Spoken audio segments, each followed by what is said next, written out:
Alhamdulillah baik Bu.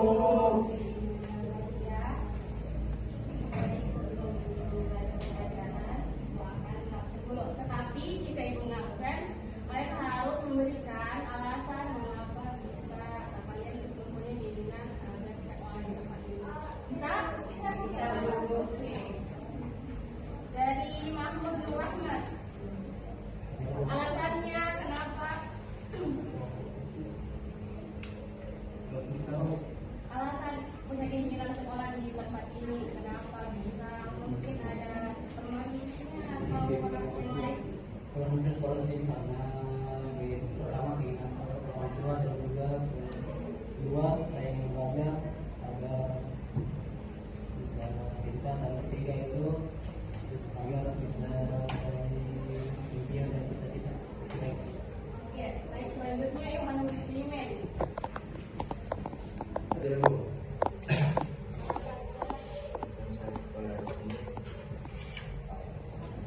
Tiba-tiba saya tidak tahu, saya juga tidak tahu, tapi saya suka menjawab.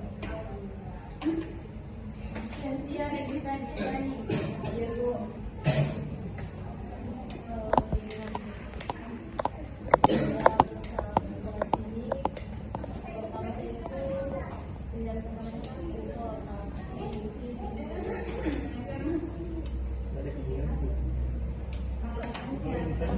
Alasannya saya bisa bersekolah di sekolah ini karena saya ingin lagi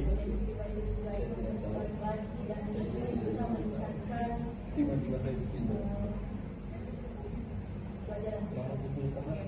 Selanjutnya Dewi Aistia. Hadir Bu. Alasannya kenapa? Karena di SMA ini brandingannya ketika saya sekolah kesehatan jadi saya tertarik. Oke, bagus ya alasannya. Selanjutnya Gandiansyah. Hadir Bu. Ya, alasannya kenapa? Bukan keinginan pribadi untuk menghina orang tua sekolah di sini sejak tiba-tiba. Tapi Mas Gito. Ya, ikhlas Bu. Ditahu sih bukan lagi. Selanjutnya Ardina Amelia. Alasannya kenapa? Ikut temanku.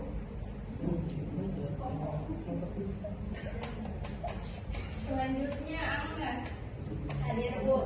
Alasan lanjut di SMA ini karena sempat daftar di SMA lain tapi tertolak, alhamdulillah. Setelahnya di sini ternyata ada hal baik. Selanjutnya Randy Ardiansyah Saputra. Saya tidak tahu juga alasan itu, mungkin saya dibawa arus ke sini. Tidak Tidak ya, Dari Sabon tadi Bu. mungkin saya terjun kayaknya di sini. Selanjutnya Buka Tambo. Tidak ada Bu. Tidak hadir Bu. Dibawa padi. Selanjutnya kita Lesrianti. Hadir Bu. Alasan saya sekolah di SMA ini karena mengambil orang tua. Selanjutnya Laudia Cahyantia. Sakit Bu katanya. Mulyana. Hadir Bu. Alasan saya bisa melanjutkan sekolah Yang tinggi di sini karena salah satunya dan diterima di sekolah lain dan saya lagi di sini. Selanjutnya Sarah Sapitri. Ya, alasan saya Bu karena dari rumah. Selanjutnya Sultan Husnul Hidayat. Masuk Bu. Oh, ini sudah banyak ya isinya. Bisa diwakili sama Ustaz tempat tinggal ini. Sama-sama. Nanti kasih ya temannya jangan dijadiin. Ya Bu. Selanjutnya Rinda Fadilah Harsi. Hadir Bu. Keinginan karena disuruh jangan Bu. Keinginan tuh mau sendiri Bu. Masya Allah.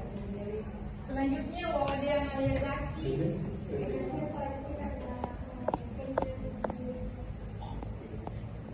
Oke. Alhamdulillah ya. Kalau kecuali ada teman-temannya yang tidak hadir, tapi sebagian hadir. Dipertahankan ya kehadirannya. Iya Bu. Sebelum mulai pembelajaran kita hari ini terlebih dahulu mari kita berdoa. Salah satu teman-teman ada tadi adik-adik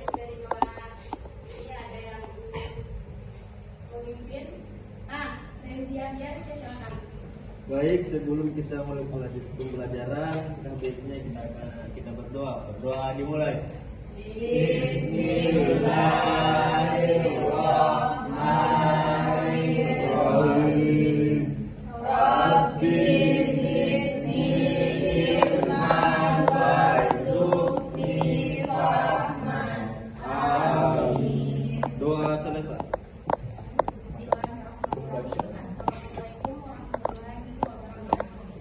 Waalaikumsalam warahmatullahi wabarakatuh.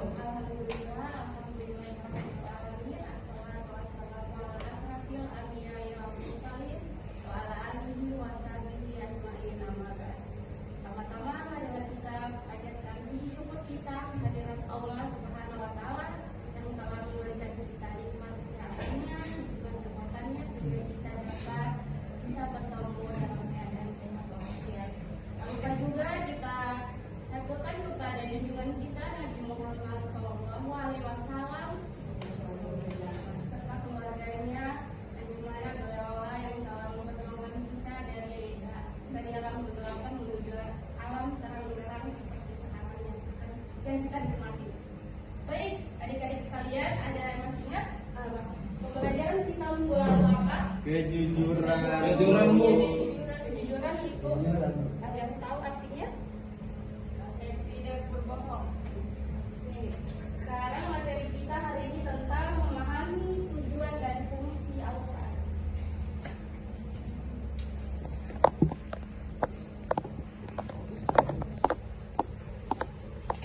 Memahami tujuan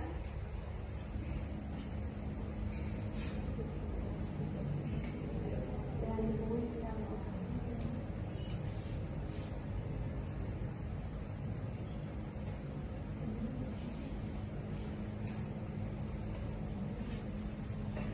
Arti kata memahami tujuan dan fungsi Al-Quran, artinya di dalam Al-Quran berisi tentang bagaimana cara kita mempelajari kitab suci Al-Quran. Salah satunya tentang akidah, syariah, dan akhlak. Sebelum kita memulai penjelasan tentang akidah, syariah, dan akhlak, terlebih dahulu kita harus mengetahui definisi Al-Quran. Al-Quran adalah kitab suci umat manusia yang berisi tentang firman-firman Allah yang diturunkan kepada Nabi Muhammad SAW melalui perantara malaikat Jibril. Al-Quran dianggap sebagai pedoman umat Islam, umat agama Islam, sebagai pedoman hidup bagi Islam yang berisi tentang ajaran tentang berupa akidah berupa bagaimana kita meyakini atau menjelaskan bahwa apa yang terdapat dalam Al-Quran harus benar-benar diamanahkan. Seperti apa tentang kita taat kepada Allah Subhanahu wa taala. Kita meyakini bahwa Al-Quran adalah kitab suci Al-Quran. Kemudian tentang syariah itu adalah hukum Islam, yang dimana terdapat tentang hukum-hukum ajaran Islam. Kemudian tentang akhlak. Akhlak adalah perilaku yang dimana perilaku manusia yang terdapat dalam Al-Quran. Contohnya tentang akhlak. Akhlak adalah perilaku yang dimana perilaku manusia yang terdapat dalam Al-Quran. Contohnya itu seperti apa? Bersikap sopan santun. Ya, apalagi? Bersikap jujur. Oke. Selanjutnya pengertian Al-Quran secara bahasa dan istilah. Secara bahasa Al-Quran berarti qara'a yang berarti membaca. Al-Quran juga secara harfiah berarti bacaan atau yang dibaca. Jadi Al-Quran secara bahasa itu artinya membaca atau menunjukkan kitab bahwa Al-Quran adalah pedoman umat manusia. Kemudian sedangkan menurut istilah Al-Quran adalah wahyu Allah yang diturunkan oleh Nabi Muhammad melalui perantara malaikat Jibril. Yang dimana kitab suci ini juga menjadi pedoman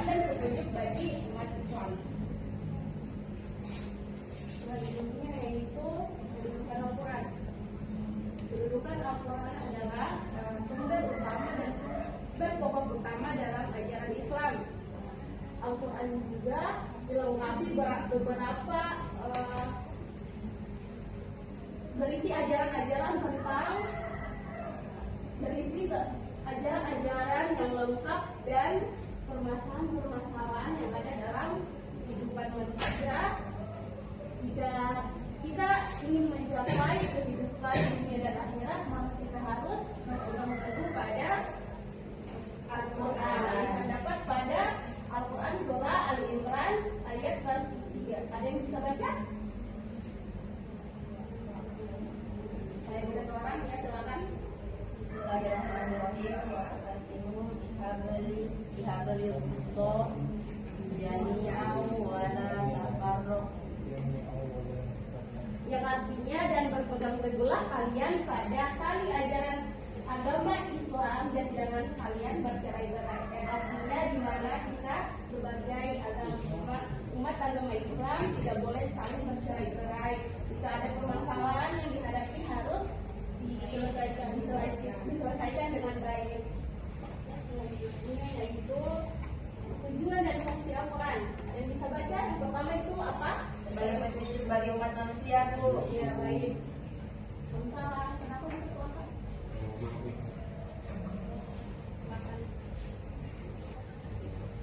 Yang pertama tadi apa? Sebagai petunjuk bagi umat manusia. Yang pertama itu sebagai petunjuk bagi umat manusia. Artinya kita sebagai umat manusia harus benar-benar meyakini bahwa apapun yang ada di dunia ini, apapun yang ada dalam permasalahan yang ada dalam manusia itu sangat-sangat terselesaikan dengan baik. Kemudian yang kedua itu sebagai sumber pokok ajaran Islam, yang artinya agama Islam merupakan sumber pokok utama dalam ajaran Islam. Kemudian yang ketiga apa? Sebagai peringatan dan pelajaran bagi umat manusia. Ya, supaya ketiga itu sebagai peringatan dan pembelajaran bagi umat manusia. Artinya bahwa Al-Quran berisi tentang kisah-kisah umat terdahulu, seperti contohnya kisah Nabi Ibrahim, yang dimana pada saat itu Nabi Ibrahim dilemparkan ke api, tetapi api tersebut tidak panas melainkan dingin. Kemudian ada juga kisah-kisah Nabi Muhammad, Nabi Muhammad, kisah-kisah Nabi Musa. Nabi Musa ada yang tahu kisahnya apa? Tongkatnya jadi ular. Oke, selanjutnya kita akan diskusi kelompok, yang dimana di sini ibu akan bagi menjadi 3 kelompok. Yang pertama kelompok 1, kelompok 2, kelompok 3. Laki-lakinya kelompok 1, kelompok 2.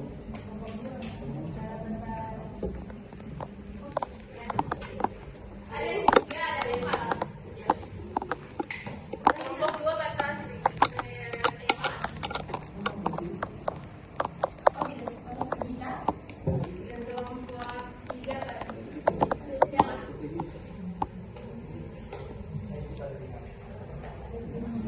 Ini Bu, masing-masing kelompok satu sekolah atau mana? Ibu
Assalamualaikum warahmatullahi wabarakatuh. Waalaikumsalam warahmatullahi wabarakatuh. Perkenalkan kami kelompok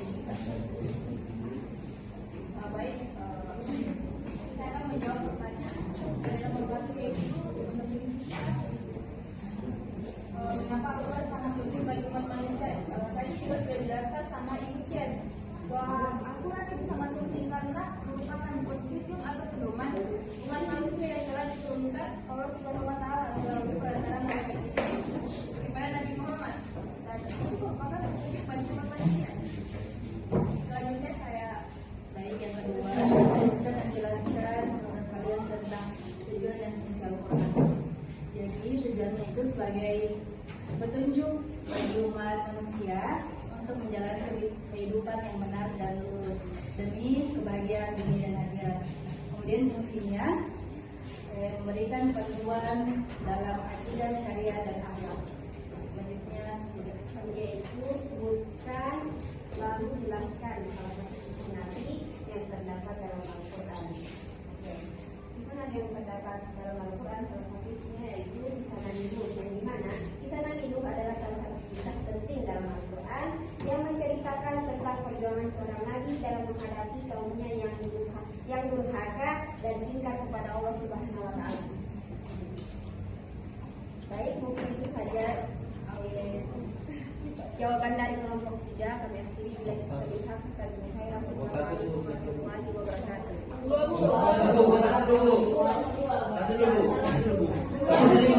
Ladies first.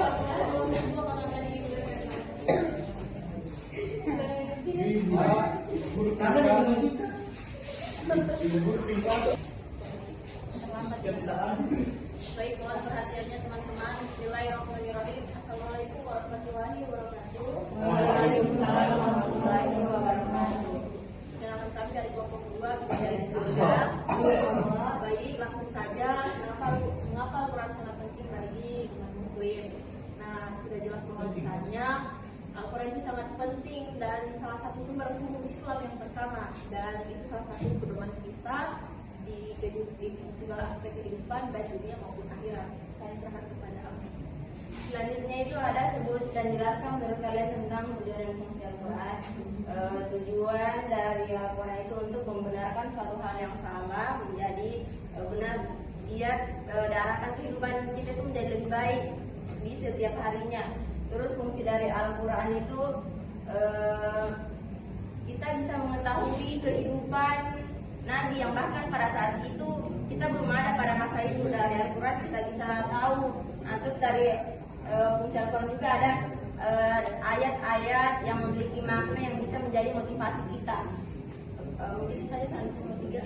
Nomor 3, sebutkan lalu jelaskan salah satu kisah Nabi yang terdapat dalam Al-Quran. Yang saya ingat dan yang saya tahu sebenarnya banyak ya, tapi salah satunya Nabi Musa di Quran surah ke-12 kalau nggak salah. Iya. Nah, terus di yang saya ingin ceritakan, Nabi Musa itu Nabi Yusuf, surah Yusuf ke-12. Jadi Nabi Yusuf itu karena saudara-saudaranya iri sama dia, jadi dia dilemparkan ke dalam sumur. Terus saudara-saudaranya ini bilang ke bapaknya kalau Nabi Yusuf ini dimakan serigala. Nah, kemudian Nabi Yusuf ini disukukan sama pedagang Nabi itu, terus dia dijual jadi budak di Mesir. Itu. Baik, itulah pemaparan dari kelompok 2 Bidadari Surga pamit undur diri. Billahi taufiq wal hidayah. Assalamualaikum warahmatullahi wabarakatuh. Waalaikumsalam warahmatullahi wabarakatuh.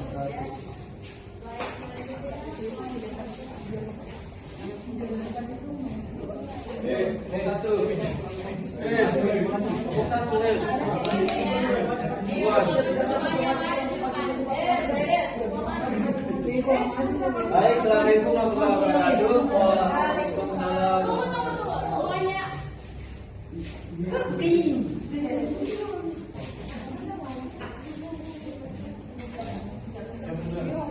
Assalamualaikum warahmatullahi wabarakatuh.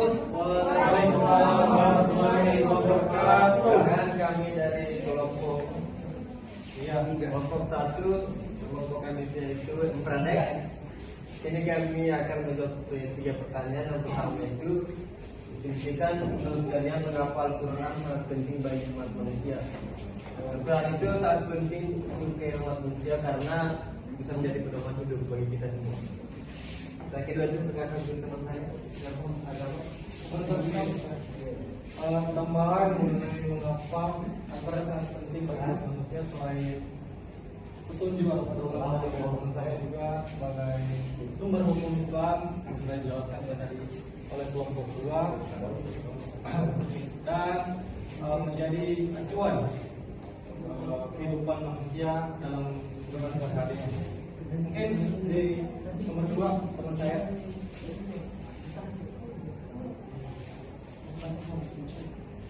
Bisa jelaskan nomor Ya. bisa jelaskan menurut kalian tentang tujuan dan fungsi Al-Quran serta tujuan Al-Quran adalah pedoman bagi umat manusia, fungsinya juga sebagai patokan dalil dari apa-apa ibadah yang kita ingin lakukan, hukum-hukum dalam syariat Islam kembalikan kepada Al-Quran. Oke, ketiga sebutkan dan menjelaskan salah satu kisah Nabi yang terdapat dalam Al-Quran. Mungkin teman juga sudah tahu sejak baca di Jumat atau Jumat, yaitu di dalam surah Al-Kahf. Di situ ada 4 cerita yang dimana salah satunya itu menceritakan tentang kisah Nabi Khidir sama Nabi Musa.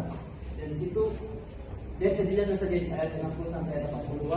Di situ bahwasanya Allah menyuruh Nabi Musa untuk bertemu dengan Nabi Khidir, dan alhamdulillah Nabi Musa itu memenuhi janji Allah Subhanahu wa taala dengan bertemu Nabi Khidir. Terus di situ juga Allah menguji kesabaran dari Nabi Musa pada Nabi Khidir, yakni di situ harus dia mengikuti perkataan Nabi Khidir dan tidak boleh menyangkal ataupun bersuuzon kepada Nabi Khidir. Salah satu contohnya itu saat Nabi Khidir memberikan 3 ujian kepada Nabi Musa, yakni yang pertama itu adalah mengucurkan perahu mereka di tengah laut ataupun di dekat-dekat laut, maksudnya di pesisir. Terus kedua itu membunuh anak, dan ketiga itu memperbaiki robohan-robohan yang sebenarnya itu tidak boleh diperbaiki.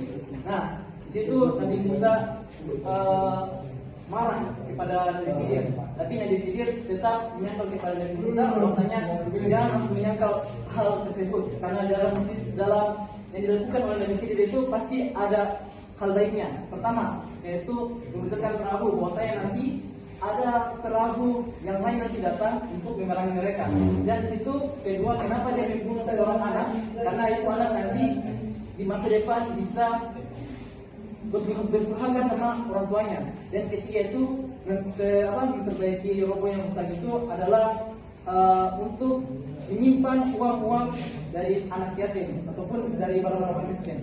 Oke, itu mungkin kisahnya Nabi Muhammad sama Nabi Khidir di dalam surah Al-Kahf. Mungkin kita cukupkan pada teman-teman tuh bagaimana. Saya tutup. Baik, itulah jawaban dari kelompok kami yaitu Predex. Lebih kurangnya mohon dimaafkan. Assalamualaikum warahmatullahi wabarakatuh.